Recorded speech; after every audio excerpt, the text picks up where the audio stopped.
Finally, we have the winner of the 2023 Tournament of Champions, and I was actually mildly excited for this. Where I'm mad that Madoka Moon, my number 3 most wanted matchup, got yeeted out of the competition in round 2, this was not a bad choice as an alternative. We rarely get cartoon matchups, and we knew Luis was going to be animating this fight because we aren't stupid. So we had no doubts that the fight would look amazing. But a death battle episode is more than a fight. How did they go over these characters? Let's find out.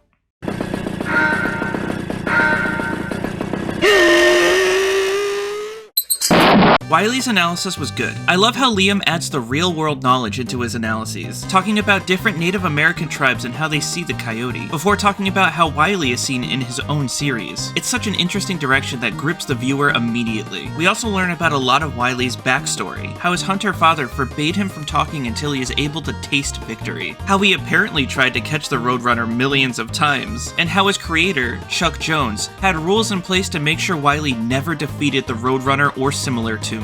Well, I mean, until he did, but you know, rules are rules. I was always under the assumption that these rules were only applied for Roadrunner, so talking about Wile E outside of this universe would probably not restrict him as much. And it seems like they agree with me. We learn a lot about Wile E's equipment, so much so that every page of text in this analysis is littered with words. There's so much background text. Wile E gets most of his equipment from Acme, and they ironically sabotage Wile E all the time, seeing as their board of directors are all Roadrunners, which is so funny. It's funny that no matter how many pieces of equipment you look at for Wile E, only one matters. At least, we thought only one mattered. And that's the Looney DNA Dissolver. You see, all toons have Looney DNA. This is what lets them survive being erased, be immune to the laws of physics, and generally do all of the crazy things in their stories. Since toon abilities are something that is taught in schools within Looney Tunes, it makes Wile E broken, being able to achieve feats that any other toon can do. Like how Marvin Martian's machine was able to suck up the Looney Tunes universe and the animator of the cartoons universe, and how technically he has infinite speeds. Although for some reason most of the stats were left in black boxes for this analysis, but that's okay. The Looney DNA Dissolver takes away someone's toon abilities, making it so they could be harmed and potentially die. Legitimately the only win con in this entire fight. The last thing I'll mention is that they really wanted Wile E to be stupid. Sure, he's had his moments of stupidity, but so has Tom, and yet they want to let you know that no matter what, Wile E is an idiot. I wonder if this is going to become a factor in the conclusion. In all though, Wile E has a good analysis. It's paced a little weirdly and it feels like it can jump around a bit, but I still liked it. But if you want a perfect analysis, you look at my boy Tomcat. I love this analysis so much. It does everything that Wile E's does right and more. It's got some funny jokes, goes over his vast arsenal, and also has a lot of really fun history lessons, like Tom and Jerry's namesake being used for many things. The name itself came from theater way back in the day. It can be used to refer to a British war, and has even been used as a name for a cocktail. The more you know.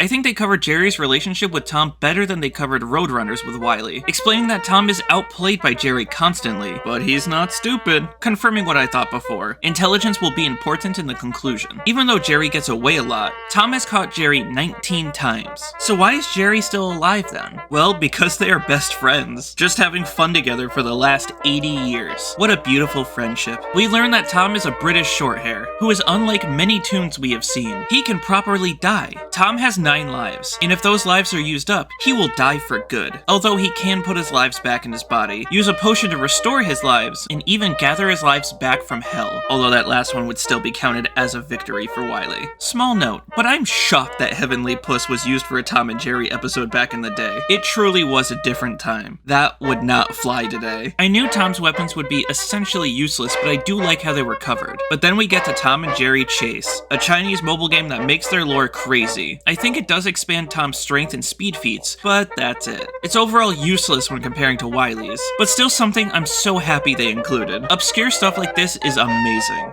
Here's a real high-class bout. And begin! The stage is set for such an amazing fight, and Luis is animating it? God, I can't wait to see how this turns out. There's really no story here to speak of. Tom is trying to catch Jerry, Wile E is trying to catch Roadrunner. They ruin each other's plans and hilarity ensues. It's simple, but it's perfect for these two. Not every episode needs to have a super deep dynamic. But this also leaves my second category with not much to talk about, the banter. There's a total of 2 lines, one from each character. What I will say though is that Wile E was forced to not speak until he achieved victory. So when Wile E wins this fight, spoilers, he finally had achieved his father's wishes and achieved a goal, allowing us to hear that beautiful voice. It's a tiny detail, but I love it so much. The trait of abilities was also very good. We see so much tomfoolery in this fight. Both their bodies squish and morph when they get hit with their various attacks. Tom uses a potion to turn invisible, even though the analysis only brought up the invisible cream, but that's okay. Tom drinks the speed potion that was brought up in the analysis, letting him fight at equal speeds with Wile E for a while. Wile E paints a tunnel on the wall that Tom walks right through. Wile E tries to join him, slamming into the wall twice. Before painting a car inside of the tunnel, that car ends up leaving the painting and starts chasing both Tom and Wile E. And lastly, the Looney DNA dissolver is used by Wile E, but Tom makes it so they are both affected by it, leading to the final conclusion, where Wile E somehow survives a building falling on him, and Tom simply does not. Putting it into words, not really much happens in this fight. Don't get me wrong, I know the limitations and work that goes into every shot, but I just wish there was something more here. So I'm a bit conflicted on the fight, but what I'm also conflicted on is the music. Wild Tomfoolery is the perfect pair to this animation, but as a song, it's probably my least favorite death battle track. This is where the confliction comes from. It's both perfect and bad. I mean, this song sounds like Looney Tunes mixed with Tom and Jerry. You can even hear multiple themes within their shows within this song, but I just don't want to listen to it on its own. It's gonna have to come in last place for the season's music ranking, and I absolutely hate that. Let's move on to what I'd add. I'd let them use a bit more of their equipment. We got a huge laundry list of things they own, and yet Wile E keeps pulling out signs and they keep being used to punch people in the face throughout the fight. Just a little bit of variety goes a long way. I was kinda hoping this would be a pseudo chase, where they were both trying to chase their targets and constantly getting in each other's way. It's how I always envision this fight, but honestly, it might add a lot to the workload, so it isn't necessary. And lastly, I'd up the pace of the fight a tad bit. There are parts here that are unbelievably slow, so much so that I've been skipping them whenever I rewatch this fight. The beginning of this fight is a perfect example of this. They introduce all four characters really slowly, and it takes a long time for the interesting stuff to start taking place. It's honestly my biggest complaint with this fight, that the pacing is just all over the place, but it is still really good for what it is. And you can feel Luis's passion in a lot of his animation, and that's something I can see no matter how conflicted I am on the fight. Now it's time for the conclusion. What? Yay, another unconventional conclusion. You gotta love it. I'ma drop on these shitheads like a fucking piano!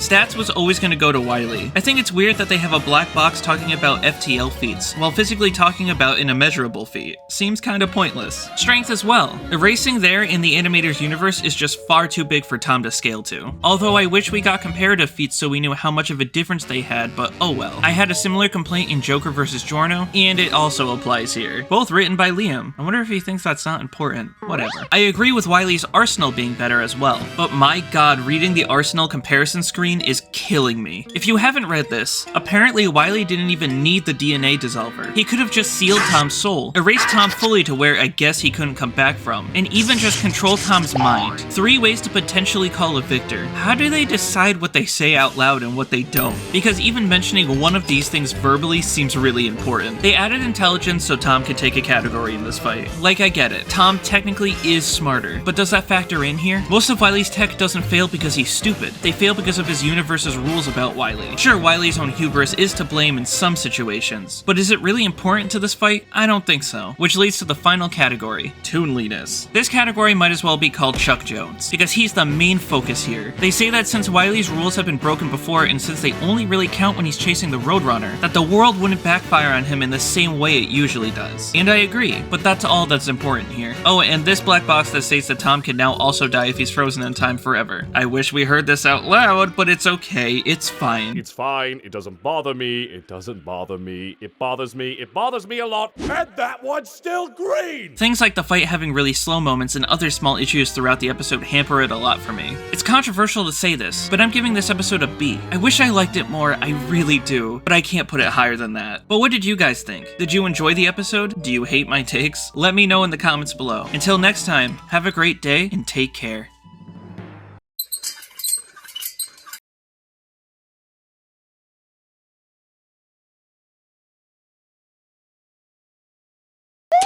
Wow, Burger Weeb sees me as only mildly chill? I'm gonna have to do some ASMR to become the real chill dude I feel inside. Wait, where'd you get that piano?